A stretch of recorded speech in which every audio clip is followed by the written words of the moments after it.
So we're talking with Chris Plante of Polygon.com.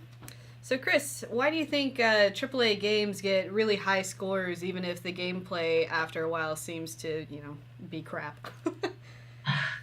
I think it really depends on which games you're talking about. I think there is a tendency to bash AAA games because they are AAA. You look at the Call of Duty series as something that people will attack, or the Battlefield games, something people will attack because they tend to sell well. But I assure you, a game like Call of Duty would not be the highest selling media property if it wasn't actually good. I think the current average number of hours a user plays online is like 60 or 70, some ungodly number. So there is a certain quality to these products that obviously people are getting something out of. I think maybe the disconnect between some readers and the reviewers is that the games aren't necessarily for them.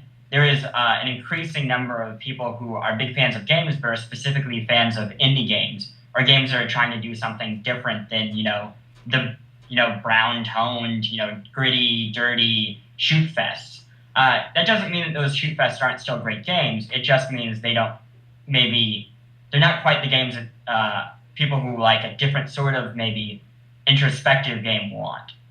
So there can be 10 AAAs, but it will always elicit some sort of a strong reaction from people who don't like those games no matter what they are.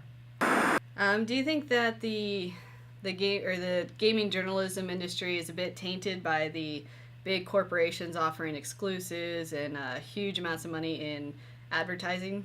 I mean, do you think that skews the reviews at all?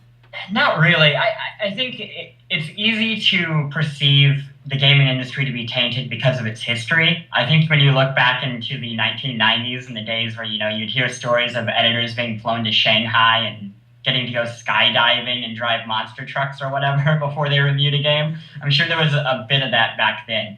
But now there's such a concentrated effort to have that outward perception of real journalism, to show that to people, that I almost feel like we can be too careful. It's like we so want to be true journalists that we will go 5 or 6 steps beyond what you even see from the best political journalist. So, I mean, there'll always be blogs out there that are small-time blogs that will accept, free swag and will always give the 10 out of 10s. But I think most mainstream outlets, that's not really something to worry about.